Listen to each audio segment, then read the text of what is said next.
ധനഹാകാലം 5-ാം ഞായർ space channel വചന വിചിന്തനത്തിലേക്ക് ഏവർക്കും സ്വാഗതം. മിശിഹായിൽ സ്നേഹം നിറഞ്ഞ മാതാപിതാക്കളെ, സഹോദരീ സഹോദരന്മാരെ, ഇന്ന് തിരുസഭ നമുക്ക് വിചിന്തനത്തിനായിട്ട് നൽകിയിരിക്കുന്നത് യോഹന്നാൻ്റെ സുവിശേഷം 3-ാം അധ്യായം 14 മുതൽ 21 വരെയുള്ള തിരുവചനങ്ങളാണ്. സുവിശേഷങ്ങളുടെ സുവിശേഷം എന്നറിയപ്പെടുന്ന, എന്തെന്നാൽ തൻ്റെ ഏകജാതനെ നൽകുവാൻ തക്കവിധം ദൈവം ലോകത്തെ അത്രമാത്രം സ്നേഹിച്ചു എന്ന മനോഹരമായ വചനമാണ് നാം ഇന്ന് വിചിന്തനം ചെയ്യുക. പ്രിയമുള്ളവരെ, ഇന്നത്തെ സുവിശേഷം 3-ാം അധ്യായം പ്രാരംഭ ഭാഗം നമ്മൾ വായിച്ചെന്നാൽ യേശുവും നിക്കോദേമോസും തമ്മിലുള്ള ഡയലോഗാണ്. ജലത്താലും പരിശുദ്ധാത്മാവിലും വീണ്ടും ജനിക്കണമെന്ന് പറയുന്ന വലിയ ആഹ്വാനം. അതോടൊപ്പം യേശുവും നിക്കോദേമോസുമുള്ള സംഭാഷണത്തിൽ ഒത്തിരി കാര്യങ്ങൾ ചർച്ച ചെയ്യുന്നു. അവസാന ഭാഗത്ത് യേശു ഉത്തരമായിട്ട് നൽകുന്നുണ്ട്. സംഖ്യയുടെ പുസ്തകം 21-ാം അധ്യായത്തിൽ നമ്മൾ വായിക്കുന്നത് പോലെ, മരുഭൂമിയിൽ മോശ സർപ്പത്തെ ഉയർത്തിയതുപോലെ മനുഷ്യപുത്രനും ഉയർത്തപ്പെടേണ്ടിയിരിക്കുന്നു. തൻ്റെ സഹനത്തെക്കുറിച്ചും പീഡയെക്കുറിച്ചും പീഡകളെക്കുറിച്ചും ഉത്ഥാനത്തെക്കുറിച്ചുമാണ് ഓർമ്മപ്പെടുത്തുക. അതിനുശേഷമാണ് പറയുന്നത്, തന്നിൽ വിശ്വസിക്കുന്ന ഏവനും നശിക്കാതിരിക്കുവാൻ, രക്ഷപ്പെടുവാനായിട്ട് തൻ്റെ ഏകജാതനെ നൽകിയിരിക്കുന്നു. ദൈവം തൻ്റെ ഏകജാതനെ ഈ ലോകത്തിലോട്ട് അയച്ചത് നൽകിയത് നമ്മളെ ശിക്ഷിക്കുവാനല്ല, രക്ഷിക്കുവാനായിട്ടാണ്. തൻ്റെ സ്നേഹം ആഴത്തിൽ അനുഭവിക്കാനായിട്ട് വിളിക്കപ്പെട്ടിരിക്കുന്ന ക്രിസ്തീയരായ നമുക്കെല്ലാവർക്കും വലിയൊരു ദൗത്യം കൂടിയുണ്ട്. നമ്മുടെ ക്രിസ്തീയ ജീവിതത്തെ ഒന്ന് ആത്മാർത്ഥമായിട്ട് വിചിന്തനം ചെയ്താൽ, വിശകലനം ചെയ്യുന്നാൽ, റെവലേഷൻ ആൻഡ് ഫെയ്ത്ത്, ദൈവത്തിൻ്റെ വെളിപ്പെടുത്തലും മനുഷ്യൻ്റെ റെസ്പോൺസുമാണ് ജീവിതത്തിൻ്റെ ആകത്തുക. വെളിപ്പെടുത്തുന്ന ദൈവത്തിന് മനുഷ്യൻ നൽകുന്ന റെസ്പോൺസാണ് അവൻ്റെ വിശ്വാസം. തീർച്ചയായിട്ടും ഈ വിശ്വാസത്തിൽ ജീവിക്കുന്ന വ്യക്തികളാണ് ഞാനും നിങ്ങളും. അങ്ങനെ ഈ വിശ്വാസത്തിൽ ജീവിക്കുമ്പോൾ നമുക്ക് വലിയ ഉത്തരവാദിത്വമുണ്ട്. അതാണ് എബിലിറ്റി ടു റെസ്പോണ്ട്. റെസ്പോൺസിബിലിറ്റിയെ ഒന്ന് വിശകലനം ചെയ്യുന്നാൽ, എബിലിറ്റി ടു റെസ്പോണ്ട്, ദൈവം നൽകുന്ന വെളിപ്പെടുത്തലുകൾക്ക് മറുപടി നൽകേണ്ട വ്യക്തികളാണ് ഞാനും നിങ്ങളും. ഈ വിശ്വാസ ജീവിതത്തെ നമ്മൾ ആത്മാർത്ഥമായിട്ട് മനസ്സിലാക്കിയെന്നാൽ, ഇന്നത്തെ സുവിശേഷം നമ്മെ പ്രത്യേക വിധത്തിൽ ആഹ്വാനം ചെയ്യുക, വിശ്വസിക്കുക, പ്രതീക്ഷയുള്ളവരായിരിക്കുക, നന്മ ചെയ്യുക. വിശ്വാസം വളരെ ഡൈനാമിക്കായിട്ട് ഉള്ള ഒരു കാര്യമാണ്. ക്രിയാത്മകമായിട്ട് ഞാനും നിങ്ങളും ചെയ്യേണ്ട കാര്യമാണ്. അത് നമ്മുടെ ജീവിതയാത്രയിലെ ഒരു യാഥാർത്ഥ്യമാണ്. തിരിച്ചറിഞ്ഞുകൊണ്ട് ജീവിക്കുവാനായിട്ട് നമുക്ക് പരിശ്രമിക്കാം. ഒരു കൊച്ചു സംഭവം ഓർക്കുന്നു, ഒരു പരിധിവരെ നാം എല്ലാവരും വായിച്ചിട്ടുള്ളതാണ്. ഓ ഹെൻറിയുടെ ദ ഗിഫ്റ്റ് ഓഫ് ദ മജായി എന്ന് പറയുന്ന സ്റ്റോറിയിൽ ഡെല്ലയുടെയും ജിമ്മിൻ്റെയും സ്നേഹത്തെക്കുറിച്ച്, തീവ്രമായ സ്നേഹത്തെക്കുറിച്ച്, തൻ്റെ പ്രിയതമനു വേണ്ടി മനോഹരമായ മുടി മുറിച്ച് സമ്മാനം മേടിക്കുന്ന ഡെല്ലയും, തൻ്റെ പ്രിയതമയ്ക്ക് വേണ്ടിയിട്ട് തൻ്റെ വളരെ മനോഹരമായ അമൂല്യമായ വാച്ച് വിറ്റ് സമ്മാനം മേടിക്കുന്ന ജിമ്മും. ഈ കഥ ഇങ്ങനെ പറയുമ്പോൾ, ഇതിനേക്കാൾ ഉപരിയായിട്ട് നമുക്ക് വേണ്ടി തൻ്റെ സ്നേഹം, തൻ്റെ ഏകജാതനെ നൽകിയ ദൈവം, പൂർണ്ണമായി നൽകിയ ദൈവം, നമ്മെ സ്നേഹിക്കുന്ന ദൈവത്തെ തിരിച്ചറിയേണ്ട ദിനമാണിന്ന്. How big is your God? How lovable and how loving is your God? കുരിശിലോട്ട് നോക്കിയെന്നാൽ മാറുവിരിച്ച് കാണിക്കുന്ന യേശുവിനെ, കുരിശിലോട്ട് നോക്കിയെന്നാൽ ജീവിത യാഥാർത്ഥ്യങ്ങൾക്ക് ഉത്തരം നൽകുന്ന യേശുവിനെയാണ് നമ്മൾ കണ്ടെത്തുക. ഈ നൽകപ്പെട്ട യേശുവിനെ മനസ്സിലാക്കിക്കൊണ്ട് ജീവിതത്തിൽ പ്രതീക്ഷയുള്ളവരായി ജീവിക്കാനുള്ള വലിയ ദൗത്യമാണ് എനിക്കും നിങ്ങൾക്കുമുള്ളത്. Hope is the essence of our existence. പ്രതീക്ഷയാണ് നമ്മുടെ ജീവിതത്തിന് അടിസ്ഥാനം.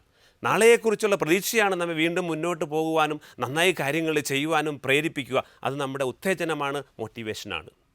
നാളെ ഇനിയും ശരിയാകും, നാളെ പരീക്ഷ വിജയിക്കും, നാളത്തെ ഇൻ്റർവ്യൂ ശരിയാകും, നാളെ എനിക്ക് പ്രൊമോഷൻ കിട്ടും, നാളെ എനിക്ക് ബെറ്റർ സാലറി കിട്ടും എന്ന് പറയുന്ന പ്രതീക്ഷയാണ് എന്നെയും നിങ്ങളെ മുന്നോട്ട് കൊണ്ടുപോവുക, നയിക്കുക.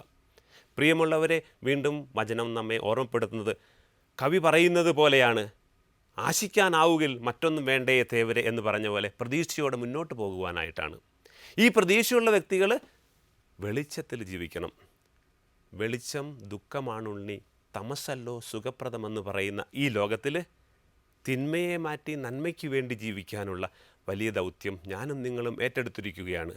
തീർച്ചയായിട്ടും നാം ഇന്ന് ജീവിക്കുന്ന സംസ്കാരം ഒരു പരിധിവരെ സൂര്യനസ്തമിക്കുമ്പോൾ ആരംഭിക്കുന്ന ഷോപ്പിംഗ് മോൾ സംസ്കാരത്തിൽ ജീവിക്കുന്ന നാമൊക്കെ കുടുംബജീവിതത്തെക്കുറിച്ചും സമൂഹ ജീവിതത്തെക്കുറിച്ചും കുടുംബ പ്രാർത്ഥനയെക്കുറിച്ചും സ്പിരിച്വാലിറ്റിയെക്കുറിച്ചും കൂടുതൽ ആലോചിക്കേണ്ട കാലഘട്ടമാണ്.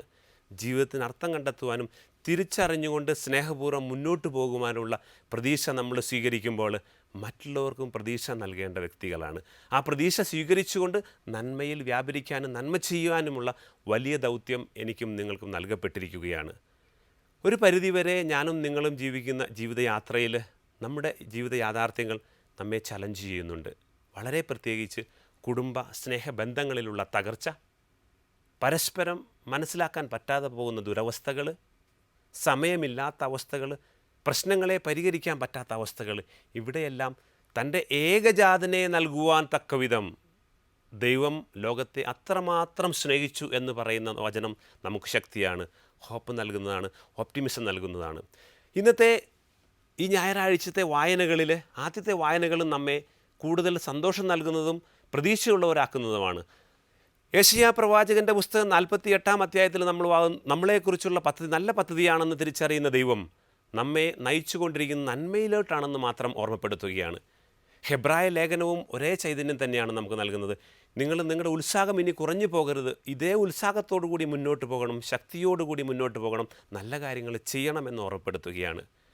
വീണ്ടും സുവിശേഷം നമ്മെ ഓർമ്മപ്പെടുത്തുന്നത് പ്രതീക്ഷയുള്ളവരായിരിക്കാനും വിശ്വാസമുള്ള വ്യക്തികളായിരിക്കാനും അതോടൊപ്പം തന്നെ നന്മ ചെയ്യുന്ന വ്യക്തികളായിരിക്കാനും, നന്മ ചെയ്യുന്നതിൽ നിങ്ങൾക്ക് മടുപ്പ് തോന്നാതിരിക്കട്ടെ എന്ന് പറയുന്ന പൗലോസ് അപ്പോസ്തലൻ്റെ വചനം നമുക്ക് ഓർക്കാം. ഒരു കൊച്ചു സംഭവം കൂടി പറഞ്ഞുകൊണ്ട് അവസാനിപ്പിക്കാം.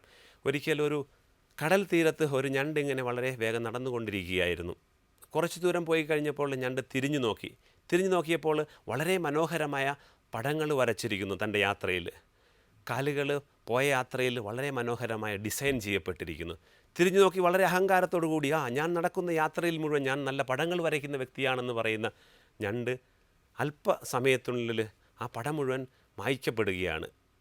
ഒരു കാറ്റ് വരുന്നു, കടലിൽ നിന്ന് തിര വന്ന് വരയ്ക്കപ്പെട്ട പടം മായ്ക്കപ്പെട്ടു. ആ ഡിസൈൻ ഇല്ലാതായി. അവിടെ കോപിച്ചുകൊണ്ട് കടലിനോട് ദേഷ്യപ്പെടുന്ന, കോപിച്ചുകൊണ്ട് വളരെ ശക്തമായിട്ട് പ്രതികരിക്കുന്ന ഞണ്ടിനോട് കടൽ തിര പറഞ്ഞു, നിന്നെ നന്നായിട്ട് തിരിച്ചറിയുന്ന, നീ പോകുന്ന യാത്രകളിലെ ഡിസൈൻ തിരിച്ചറിയുന്ന, ഞണ്ടിനെ മാത്രം പിടിക്കുന്ന ഒരു മുക്കുവനുണ്ട് ഇവിടെ. അദ്ദേഹം നീ പോയ യാത്രയിലെ ഡിസൈൻ കണ്ടെന്നാൽ നിന്നെ തീർച്ചയായിട്ടും പിടിച്ചുകൊണ്ട് പോകും. നിന്നെ പിടിച്ചുകൊണ്ട് പോകാതിരിക്കുവാൻ വേണ്ടിയാണ് ഞാൻ ആ പടം മായ്ച്ചു കളഞ്ഞത്, നീ വരച്ച ഡിസൈൻ മായ്ച്ചു കളഞ്ഞത്. പ്രിയമുള്ളവരെ, ഞാനും നിങ്ങളും ജീവിതയാത്രയിൽ അപ്രതീക്ഷിതമായ പല കാര്യങ്ങളെ അഭിമുഖീകരിക്കാറുണ്ട്. ചിലപ്പോൾ പരാജയങ്ങളാകാം, ചിലപ്പോൾ തെറ്റിദ്ധാരണകളാകാം, ചിലപ്പോൾ രോഗങ്ങളാകാം. അൺഎക്സ്പെക്റ്റഡായിട്ട് പല കാര്യങ്ങളും ജീവിതയാത്രയിൽ സംഭവിക്കും. പക്ഷേ യേശു നമ്മെ ഓർമ്മപ്പെടുത്തുന്നു, വെളിപ്പെടുത്തുന്ന യേശു നമ്മെ ഓർമ്മപ്പെടുത്തുന്നു, വചനത്തിൽ വിശ്വസിക്കുക, ക്രിസ്തുവിൽ വിശ്വസിക്കുക, ക്രിസ്തുവിൻ്റെ സ്നേഹത്തിൽ വിശ്വസിക്കുക. ആ സ്നേഹത്തിൽ മുറുകെ പിടിച്ചുകൊണ്ട് മുന്നോട്ട് പോവുക, മറ്റുള്ളവർക്കും പ്രതീക്ഷ നൽകുന്ന വ്യക്തികളായി ജീവിക്കുക. അപ്പോൾ ഇന്ന് ഈ വചനത്തെ ധ്യാനിക്കുമ്പോൾ ഞാനും നിങ്ങളും നമ്മുടെ സ്നേഹബന്ധങ്ങളിൽ, കുടുംബ ബന്ധങ്ങളിലും വ്യക്തി ജീവിതത്തിലും യേശുവിൻ്റെ വെളിപ്പെടുത്തലുകളെ തിരിച്ചറിയാൻ, ക്രിസ്തീയ ജീവിതത്തിൻ്റെ അടിസ്ഥാനമായ യേശുവിൻ്റെ ദൈവത്തിൻ്റെ വെളിപ്പെടുത്തലും അതിന് ഉത്തരമായി നാം നൽകുന്ന വിശ്വാസവും കൂടുതൽ ജീവിക്കുവാനായിട്ട്, യേശുവിൻ്റെ സ്നേഹം അനുഭവിച്ചുകൊണ്ട് പ്രതീക്ഷയുള്ള വ്യക്തികളായിട്ട് ജീവിക്കുവാനായിട്ട്, മറ്റുള്ളവർക്കും പ്രതീക്ഷ നൽകുവാനായിട്ട്, അതോടൊപ്പം ജീവിതയാത്രയിൽ നന്മകൾ ചെയ്യുവാനായിട്ട് ദൈവം നമ്മെ ധാരാളമായിട്ട് അനുഗ്രഹിക്കട്ടെ. പിതാവിൻ്റെയും പുത്രൻ്റെയും പരിശുദ്ധാത്മാവിൻ്റെയും നാമത്തിൽ ആമേൻ.